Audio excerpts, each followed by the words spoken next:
नमस्कार जय हिंद प्यारे साथियों को स्वागत है आपके अपने चैनल डीएल एग्जाम में। तो आप सबके लिए 2 मार्च के पेपर का फर्स्ट शिफ्ट का एनालिसिस लेके आपके सामने आ चुका हूँ। ठीक है, तो बहुत ही शानदार आपका एनालिसिस होने वाले, जिन टॉपिक से क्वेश्चन पूछे जा रहे हैं वो आपके सामने आ चुका हूँ। ठीक है, तो फर्स्ट शिफ्ट का पेपर सबसे सटीक एनालिसिस, यदि आपका पेपर नहीं हो तो जल्दी से देख लीजिए। ठीक है, सारे टॉपिक क्या किए जा रहे हैं, कवर किए जाएंगे। ठीक है, जितने टॉपिक आपसे पूछे जा रहे हैं एग्जाम में वो सारे कवर इसी वीडियो में आपको करवा दूंगा, जिससे 2 से 3 क्वेश्चन बढ़ रहे हैं। दोस्तों इस चैनल पर पहली बार चैनल सब्सक्राइब करिएगा और दोस्तों के साथ शेयर भी करना है। ठीक, तो पहला क्वेश्चन स्क्रीन पर है, जल्दी से इस क्वेश्चन का आंसर बताइएगा। ठीक है, ये आज का पहला क्वेश्चन, फटाफट से आंसर क्या बोला जा रहा है। कथन निष्कर्ष का क्वेश्चन है कि कुछ कपड़े सफेद हैं। ठीक है, क्या बोला जा रहा है, कुछ कपड़े कैसे हैं, जल्दी से बताइएगा। कुछ कपड़े सफेद हैं और कुछ सफेद कैसे झंडे हैं। कुछ सफेद कैसे, जल्दी से बताइएगा, झंडे हैं। ठीक है, ये झंडे हैं और कोई झंडा सीधा नहीं है। कोई भी झंडा है वो कैसा नहीं है, जल्दी से बताइएगा, सीधा नहीं है। ठीक है, तो ये जो झंडे हैं वो कोई सीधे नहीं है। ठीक है, एक डायग्राम इसका और बन सकता है किस प्रकार से कि कोई कपड़े कैसे सफेद नहीं है, कुछ कपड़े सफेद हैं। ठीक है,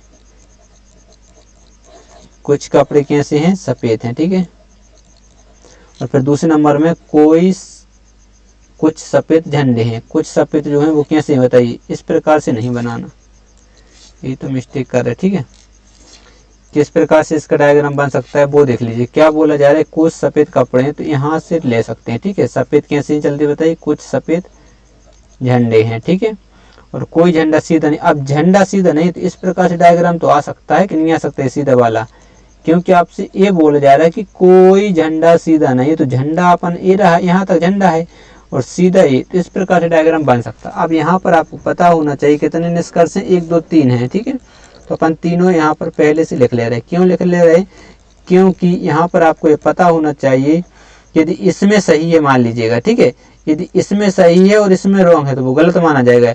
यदि इसमें सही है और इसमें रॉन्ग है तो रॉन्ग माना जाएगा। सही आंसर वही माना जाएगा जो दोनों में क्या हो, सही हो, या फिर दोनों में क्या हो, गलत हो, तभी वो सही माना जाएगा। ठीक है, हम निष्कर्ष पर आते हैं। निष्कर्ष अच्छे से पढ़िए। कोई कपड़ा सीधा नहीं है। अब कपड़ा एरा सीधा एरा, कोई कपड़ा सीधा नहीं है, यहाँ तो 101% सही है, लेकिन कोई कपड़ा सीधा नहीं है, कपड़ा एरा सीधा, देखिए कुछ ना कुछ आपको ये रिलेशन दिख रहा है, तो ये यहाँ क्या हो जाएगा, गलत हो जाएगा। ठीक है, अब दूसरा पढ़िए, कुछ सफेद सीधे हैं। सफेद कहाँ एरा है, सीधे, कुछ सफेद सीधे हैं, नहीं है, तो यहाँ क्या हो जाएगा, गलत हो जाएगा। इसमें देखिए कुछ सफेद सीधे हैं, सफेद सीधे, देखिए कुछ ना कुछ सफेद सीधे दिख रहे हैं, तो मतलब यहाँ सही हो जाएगा। और क्या बोला है, कुछ झंडे कपड़े हैं, झंडे ए रहे, कपड़े ए रहे, कुछ झंडे कपड़े देख लीजिएगा हैं, कुछ झंडे कपड़े यहाँ पर हैं, बताइए नहीं है, तो यहाँ गलत हो जाएगा, यहाँ सही।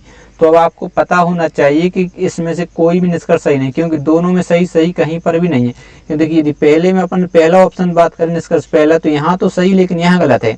दूसरे निष्कर्ष में यहाँ पर सही, यहाँ पर गलत है। तीसरे में यहाँ सही है तो यहाँ गलत है, यानी पूरा का पूरा दोनों में कोई नहीं है, तो आपका कोई भी निष्कर्ष सही नहीं है। ऑप्शन नंबर डी आपका राइट आंसर बन जाएगा। ठीक है, अच्छा क्वेश्चन था। अगला क्वेश्चन स्क्रीन पर है। क्या बोला जाए, लड़कों की एक पंक्ति में कमल का स्थान बाएं छोर से 13वां है। तो आपको पता होगा ये होता है लेफ्ट साइड और ये क्या होता है, राइट साइड। ठीक, तो लेफ्ट से कमल का स्थान कौन सा है, 31वां है, लेफ्ट से। ठीक है, इतना नहीं, ठीक है, कौन सा है जल्दी से बताइएगा, फटाफट से इस क्वेश्चन का आंसर दीजिए। कमल का स्थान बाएं छोर से 13वां है, इस साइड की ओर से कौन सा है, कमल का। ठीक है,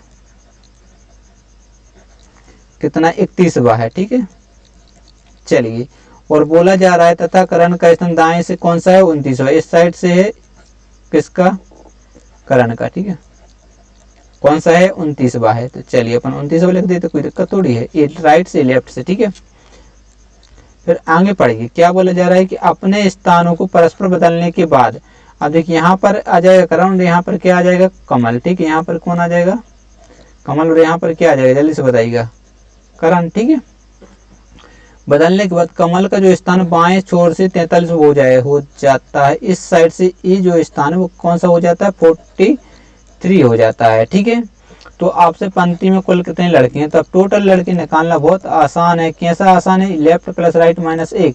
तो देखिए यदि लेफ्ट से कितने हैं, 43, और राइट से कितना है, 29वां, क्योंकि इसके स्थान पर कौन आ चुका, करण। तो बस लेफ्ट से कितना है 43 और राइट से कितना है 29वां माइनस 1, तो जोड़ दीजिएगा। 9 3 12 कैरी 1 4 2 6 और 1 7 माइनस 1 कर देंगे तो आपका 71 आंसर आ जाएगा। ऑप्शन नंबर बी क्या हो जाएगा, बिल्कुल करेक्ट आंसर हो जाएगा। बढ़ते हैं अगले क्वेश्चन को। अगला क्वेश्चन स्क्रीन पर, तो जल्दी से इस क्वेश्चन को सोल्व करिएगा। ठीक है, देखते हैं इस क्वेश्चन को कौन सोल्व कर पाता है। आकृति का क्वेश्चन है, पेपर कटिंग का क्वेश्चन है। ठीक, फटाफट से इस क्वेश्चन को सोल्व करने की कोशिश करिएगा। ठीक है, बहुत अच्छा क्वेश्चन है, बार बार एग्जामों में ऐसे क्वेश्चन पूछे जा रहे हैं। फोल्डिंग तो देख लीजिए, यहाँ पर एक पेपर बना दे रहा हूँ मैं। ठीक है, ये मान लीजिएगा एक पूरा का पूरा पेपर था। ठीक है, और इसकी बोस का कुछ लेना देना नहीं है, इसके बाहर जो बना हो, क्यों, क्योंकि देख लीजिए सब में कैसे समान है तो वो बनाने की जरूरत नहीं। फिर क्या किया, जब उन्होंने यहाँ से काट दिया, मतलब यहाँ से कुछ कट लगा दिया। ठीक है, तो पेपर बचा कितना, आपका जो बचा वो इतना बचा। ठीक है, इतना वाला। फिर किया उन्होंने यहाँ से फिर एक कट लगाया। ठीक है, यहाँ से तो फिर बचा कौन, ए वाला। ठीक है, ए वाला। फिर क्या उन्होंने फिर यहाँ से एक कट लगाया। ठीक, और यहाँ पर एक छोटा सा कट। अब जब खुलेगा तो ये आपको इस प्रकार से, ये इस प्रकार से, इस प्रकार से, तो ये पूरा वृत्त बन जाएगा। अंदर अंदर पूरा वृत्त केवल एक ही ऑप्शन में, ऑप्शन नंबर बी ही अपना क्या होगा, राइट आंसर होगा। अब अगला क्वेश्चन स्क्रीन पर, तो जल्दी से इस क्वेश्चन का आंसर बताइएगा। ठीक है, क्या बोला जा रहा है, कथन और निष्कर्ष। ठीक, अच्छे से पढ़िएगा। सभी छात्रों को सैर सपाटा अच्छा लगता है, सभी छात्रों को सैर सपाटा अच्छा लगता है। और दूसरा कथन पढ़िए, कुछ छात्रों को प्रयोगशाला में प्रयोग करना कैसा लगता है, अच्छा लगता है। ठीक है, तो निष्कर्ष पढ़े, जिन छात्रों को प्रयोगशाला में प्रयोग करना अच्छा लगता है उन्हें सैर सपाटा भी अच्छा लगता है। ठीक है, पहला है। और कुछ छात्रों को प्रयोगशाला में काम करना अच्छा नहीं लगता था, किंतु सैर सपाटा अच्छा लगता है। अब देखिएगा इसका क्या आंसर होने वाला है। अब यहाँ पर अच्छे से पढ़िएगा। देखिए, सभी छात्रों को सैर सपाटा अच्छा लगता है। ठीक, और कुछ छात्रों को प्रयोगशाला में काम करना अच्छा लगता है, यानी प्रयोग करना अच्छा लगता है। अब निष्कर्ष देखिए, जिन छात्रों को प्रयोगशाला में प्रयोग करना अच्छा लगता है उन्हें सैर सपाटा अच्छा लगता है। जब सभी छात्रों को सैर सपाटा अच्छा लगता है और कुछ छात्रों को प्रयोगशाला में, तो ये क्या हो जाएगा, राइट हो जाएगा। क्योंकि यहाँ पर सभी छात्रों का नहीं बोले थे, सभी का बोल देते तो आंसर गलत हो जाता। क्योंकि जिन छात्रों को प्रयोगशाला में काम करना अच्छा लगता है तो उन्हें सैर सपाटा तो सभी छात्रों का अच्छा लगता है। अच्छे से पढ़िएगा। ठीक है, चलिएगा दूसरा पढ़िए, कुछ छात्रों को प्रयोगशाला में काम करना अच्छा लगता है। आप कुछ ही छात्रों का, तो कुछ को तो पता नहीं अच्छा लगता है नहीं लगता, तो ये भी सही है। और किंतु सैर सपाटे की तो बात सभी को अच्छी लगती है, तो कुछ को तो लगेगा। तो एक और दो अनुसरण करते हैं, ऑप्शन नंबर सी क्या हो जाएगा, आपका राइट आंसर हो जाएगा। चलिए बढ़ते हैं अगले क्वेश्चन की ओर। अगला क्वेश्चन स्क्रीन पर, जल्दी से इस क्वेश्चन का आंसर बताइएगा। क्या बोला जा रहा है कि बीज, पौधा, अंकुरण, भ्रूण और फूल और फल, इसको आपको क्रम में जमाना है। ठीक है, क्या किस में जमाना है, क्रम में जमाएं। जल्दी से जमाइएगा कि पहले क्या आएगा उसके बाद क्या आएगा। तो अब सबसे पहली बात, यदि अपन ऑप्शन देखते तो यहाँ पर क्या है, 1 नंबर, यहाँ पर क्या है 6 नंबर, यहाँ पर क्या है 1 नंबर, यहाँ पर क्या है 1 नंबर। तो सबसे पहले 1 और 6 में अपन देखते हैं। 6 में क्या दिया हुआ है, फल, और पहले में क्या दिया है, वो बीज। तो आपको इतना तो नॉलेज होना चाहिए कि बीज तो पहले आएगा, बीज के बाद ही तो फल बनता है। तो पहला 1, तो ये अपन ऑप्शन काट सकते हैं। ठीक, अब देखिए दूसरे में, इसमें 5, इसमें 5, इसमें 4, तो 4 और 5 अपन देखेंगे। 5 में क्या है, फूल, और 4 में क्या है, भ्रूण। अब बताइए पहले क्या आएगा, फूल आएगा कि भ्रूण आएगा। तो आपका जो आ जाएगा, कौन आ जाएगा, जल्दी से बताइए, भ्रूण।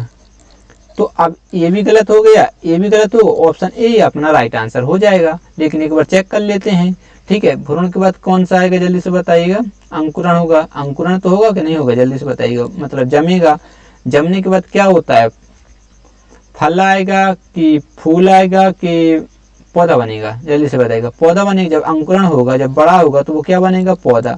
जैसे पौधे बनेगा तो बताइए फूल आएगा कि आपका फल आ जाएगा, फूल आएगा तभी तो फल बनेगा। तो पहले आ जाएगा फूल और फिर आपका बन जाएगा फल। ठीक है, तो ये आपका क्या बिल्कुल करेक्ट आंसर है। ठीक है, चलिए बढ़ते हैं अगले क्वेश्चन की ओर। अगला क्वेश्चन है, ठीक है, पुरुष पिता एडवोकेट। तो आपको पता होना चाहिए कि देखिए जितने के जितने बताइए पिता होते हैं, ठीक है, जो पिता होते हैं वो कैसे होते हैं, जल्दी से बताइए, पुरुष होते हैं कि नहीं होते, ठीक है, होते ही होते हैं। अब एडवोकेट, कुछ पिता एडवोकेट होंगे और कुछ पिता एडवोकेट नहीं होंगे, कुछ वकील होंगे, कुछ इंजीनियर, कुछ डॉक्टर होंगे, कुछ होंगे। तो इस प्रकार का रिलेशन बन सकता है। ठीक है, एडवोकेट, ठीक है, क्योंकि कुछ पुरुष एडवोकेट और कुछ कार्य धंधा होगा। तो ऑप्शन नंबर ए ही आपका क्या हो जाएगा, राइट आंसर हो जाएगा। तो ऑप्शन अगला आ चुका है, जल्दी से आंसर दीजिएगा। ठीक है, अच्छा क्वेश्चन है। क्या बोला जाए, नीचे दी गई आकृति को मोड़कर 4 खंडों में से कौन सा खंड बनाया जा सकता है। सबसे पहले अपन को निकालना अपोजिट, तो इसका अपोजिट क्या हो जाएगा, ये आपको पता होगा कि एक छोड़ एक दूसरे के अपोजिट होते हैं। तो एफ के अपोजिट आपका आ जाएगा बी, और जो बच गया मतलब बी के अपोजिट क्या आ जाएगा, ई के अपोजिट आपका आएगा सी। अब जो बच गया वो क्या होते हैं, एक दूसरे के अपोजिट, तो मतलब ए के अपोजिट आ जाएगा डी। तो ये सबसे पहले अपना काम रहता है विपरीत निकालना, ठीक है। अब विपरीत निकालने तो आपको पता होगा कि विपरीत पलकें कभी भी एक साथ नहीं आती हैं, जो पलकें एक साथ होगी उनको अपन हटा देंगे, ठीक है। तो सबसे पहले देखिए बी ए रहा, बी के अपोजिट एफ मतलब बी एफ आ रहा, तो ये तो कभी बन ही नहीं सकता, ठीक है। अब देखिए ई ए रहा, ई के अपोजिट सी कहीं दिख रहा नहीं है, डी के अपोजिट ए दिख रहा नहीं, तो ये तो बन सकता है, ठीक है। अब इसमें देखेंगे तो आपको क्या दिख रहा कॉमन, ये देख लीजिएगा ई सी क्या है, अपोजिट है, वो एक साथ कभी नहीं आ सकती। अब इसमें देखिए, इसमें क्या दिखा आपको ए डी दिखा कि नहीं दिखा, तो ए भी कभी नहीं बन सकता, ए भी कभी, ऑप्शन बी ही आपका क्या हो जाएगा, राइट आंसर बन जाएगा। अब अगला क्वेश्चन स्क्रीन पर है, जल्दी से इस क्वेश्चन को सोल्व करने की कोशिश करिएगा, ठीक है। क्या बोला जा रहा है कि कान्हा मलिक से लंबा है। अब देखिए अपन यहाँ पे लिख दे रहे हैं, ठीक है। अच्छा आराम से समझाते हैं, कान्हा जो है किससे लंबा है, मलिक से। इतनी बात तो आपको आराम समझ में आई होगी। देव कृष से छोटा। अब देखिए देव जो है वह किससे छोटा, जल्दी से बताइएगा, कृष से छोटा। अभी कोई रिलेशन नहीं, दो अपन को बोला तो वो अपन ने बना दिए, जबकि कृष जो है मलिक से लंबा है। अब देखिए मलिक से लंबा कौन है, कृष है। अब मलिक तो मान लीजिएगा यदि यहाँ पर है, तो मलिक से लंबा कौन है, कृष। तो देखिए देव से लंबा कौन है, कृष मलिक से लंबा है, ठीक है, और देव से भी लंबा है। मीना जो है कृष से छोटी है। अब देखिए अपन कृष को यदि अपन यहाँ बना दे मान लीजिएगा, ठीक है, कृष से मीना कृष से छोटी है किंतु मलिक से लंबी है। इससे लंबी कौन है, जल्दी से बताइए, बीना। और इससे भी बड़ा मतलब देव से तो बड़ी है, देव मीना से लंबा है, देव मीना से लंबा है। कितने बच्चे हैं, बच्चे आपसे पूछा गया, सबसे छोटा कौन है, मलिक। इन ऑप्शन नंबर डी क्या हो जाएगा आपका राइट आंसर। बहुत ईजी क्वेश्चन था। अगला क्वेश्चन है, जल्दी से इसका आंसर बताइएगा। क्या बोला, ए का अर्थ प्लस है, तो अपन यहाँ पे लिख दे रहे, ए का जो अर्थ है वो क्या है, प्लस, और ए का अर्थ क्या है, प्लस, बी का अर्थ है माइनस, तो बी का अर्थ क्या है जल्दी से बताइए, माइनस है, ठीक है। और सी का अर्थ गुणा, सी का अर्थ क्या है, गुणा। तो यहाँ पर आप देखिए कितना है, 10 है, फिर सी का अर्थ क्या है, गुणा, तो यहाँ का गुणा का चिन्ह लगाएंगे और 4 लिखेंगे, कोष्टक बंद। ए का अर्थ क्या है, प्लस, तो यहाँ पर प्लस का चिन्ह लगाएंगे, कोष्टक, 4 लिखेंगे। सी का अर्थ क्या है, गुणा, तो गुणा लगाएंगे 4, और बी का अर्थ क्या है, माइनस, माइनस क्या कर देंगे 6। तो देखिए इसके गुणा होगा, यहाँ भी गुणा होगा, तो ये क्या हो जाएगा 40, और ये कितना होगा 4 चौके 16 माइनस 6, तो यहाँ घटा देंगे तो 40, और यहाँ बचेगा कितना 10, तो आपका आंसर आना चाहिए 50। इन ऑप्शन नंबर बी क्या हो जाएगा आपका राइट आंसर बन जाएगा। बढ़ते हैं अगले क्वेश्चन की ओर। अगला क्वेश्चन स्क्रीन पर है, जल्दी से इस क्वेश्चन का आंसर बताइएगा। ए और बी भाई हैं, ठीक है। अब देखिए ए और बी कैसे, जल्दी से बताइए, भाई हैं। अब ए पता नहीं है किसके पुत्र हैं, लेकिन ए बी क्या है, भाई हैं। ई पुत्री एफ की, ई जो पुत्री है एफ की, एफ पत्नी है बी की। अब देखिए यहाँ पर आपसे बोला बी की पत्नी कौन है,